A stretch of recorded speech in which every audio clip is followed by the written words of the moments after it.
ഇന്ന് നമ്മൾ പോകുന്നത് കോഴിക്കോടേക്കാണ്. കോഴിക്കോട്ടെ റിയൽ എസ്റ്റേറ്റ് ഇടനിലക്കാരൻ മുഹമ്മദ് ആട്ടൂർ എന്ന മാമിയുടെ തിരോധാനത്തിന് ഇന്നേക്ക് 2 വർഷം. ആദ്യം ലോക്കൽ പോലീസും പിന്നീട് പ്രത്യേക സംഘവുമാണ് കേസ് അന്വേഷിച്ചത്. ക്രൈംബ്രാഞ്ച് അന്വേഷണം ഏറ്റെടുത്തിട്ടും എങ്ങും എത്തിയില്ല എന്ന വിമർശനവും ശക്തമാണ്. വിവരങ്ങളുമായി അനഘ ഹർഷൻ ചേരുന്നുണ്ട്.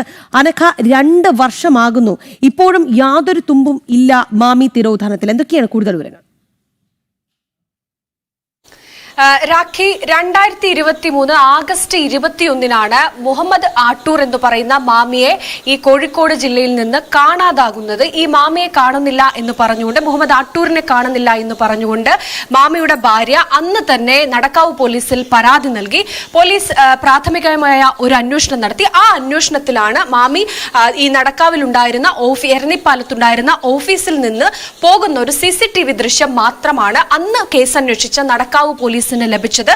പിന്നീട് ഈ അന്വേഷണം പുരോഗതി ഇല്ലെന്ന് പറഞ്ഞുകൊണ്ട് മാമിയുടെ കുടുംബം മുഖ്യമന്ത്രിയെ കണ്ടു, പരാതി നിവേദനം കൊടുത്തു.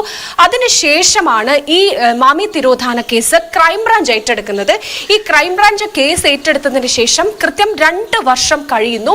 പക്ഷെ ക്രൈംബ്രാഞ്ചിനും എവിടെയാണ് മാമിക്ക് എന്ത് സംഭവിച്ചു, എന്താണ് ഈ മാമി തിരോധാന കേസുമായി ബന്ധപ്പെട്ട ചുരുളഴിക്കാൻ ഈ ക്രൈംബ്രാഞ്ചിനും കഴിഞ്ഞിട്ടില്ല എന്നതാണ് വസ്തുത. പക്ഷേ ക്രൈംബ്രാഞ്ച് കണ്ടെത്തിയ ഒരു കാര്യം എന്ന് പറയുന്നത്, അന്ന് ഈ ആദ്യഘട്ടത്തിൽ കേസ് അന്വേഷിച്ച ഈ നടക്കാവ് പോലീസിന്റെ ഭാഗത്ത് നിന്ന് ഗുരുതരമായ വീഴ്ച സംഭവിച്ചിട്ടുണ്ട്. അന്ന് കേസ് അന്വേഷിച്ച ഉദ്യോഗസ്ഥർക്ക് വീഴ്ച പറ്റി എന്നാണ് ക്രൈംബ്രാഞ്ച് കണ്ടെത്തിയത്. കാരണം ആദ്യഘട്ടത്തിൽ മാമി ഈ 2023 ആഗസ്റ്റ് 21 മാമിയെ കാണാനില്ല എന്ന് പറഞ്ഞുകൊണ്ട് കുടുംബം പരാതി കൊടുത്ത അന്ന് കൃത്യമായ ഒരു അന്വേഷണം ഈ നടക്കാവ് പോലീസ് നടത്തിയില്ല എന്നാണ് ക്രൈംബ്രാഞ്ച് പറയുന്നത്. കൃത്യമായി CCTV ദൃശ്യങ്ങൾ പരിശോധിച്ചില്ല.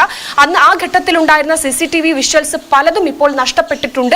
അത് അന്വേഷണത്തെ പ്രതികൂലമായി ബാധിക്കുന്നുണ്ട് എന്നാണ് ക്രൈംബ്രാഞ്ച് പറയുന്നത്. പക്ഷേ ഈ ക്രൈംബ്രാഞ്ച് കേസ് ഏറ്റെടുത്ത് 2 വർഷം കഴിയുമ്പോഴും ഈ കണ്ടെത്തലല്ലാതെ, അതായത് ആദ്യഘട്ടത്തിൽ കേസ് അന്വേഷിച്ച നടക്കാവ് പോലീസിന് വീഴ്ച സംഭവിച്ചു എന്നല്ലാതെ കൃത്യമായി മാമിയിലേക്ക് എത്താനോ അല്ലെങ്കിൽ ഈ സംഭവത്തിന്റെ ചുരുളഴിക്കാനോ ക്രൈംബ്രാഞ്ചിനും കഴിഞ്ഞിട്ടില്ല എന്നതാണ് മാമിയുടെ കുടുംബം ഏറ്റവും ഒടുവിൽ ഉയർത്തുന്ന പരാതി, അല്ലെങ്കിൽ അവർക്ക് പറയാനുള്ളത്. എന്തായാലും ഈ സംഭവവുമായി ബന്ധപ്പെട്ട്, മാമി തിരോധാനവുമായി ബന്ധപ്പെട്ട് മാമിക്ക് എന്ത് സംഭവിച്ചു, മുഹമ്മദ് ആട്ടൂരിന് എന്ത് സംഭവിച്ചു എന്നറിയേണ്ടത് മാമിയുടെ കുടുംബത്തിന്റെ ആവശ്യമാണ്. അല്ലെങ്കിൽ അവർ പല ഘട്ടത്തിലും വാർത്താ സമ്മേളനം വിളിക്കാറുണ്ട്, പലർക്കും ഈ ആക്ഷൻ കമ്മിറ്റി രൂപീകരിച്ചിട്ടുണ്ട്. അങ്ങനെ എല്ലാ രീതിയിലും ഈ കുടുംബം ഇത്തരത്തിൽ മാമിക്ക് എന്ത് സംഭവിച്ചു എന്ന് അറിയാനുള്ള അവരുടെ അവകാശമാണ്. പക്ഷേ ഒരു ഘട്ടത്തിൽ പോലും മാമിക്ക് എന്ത് സംഭവിച്ചു അല്ലെങ്കിൽ ഈ സംഭവവുമായി ബന്ധപ്പെട്ട ഒരു വ്യക്തത വരുത്താൻ ഈ കേസ് അന്വേഷിച്ച നടക്കാവ് പോലീസിനോ അതുപോലെ തന്നെ ക്രൈംബ്രാഞ്ചിനോ ഇതുവരെ സാധിച്ചിട്ടില്ല എന്നതാണ് രാഖി.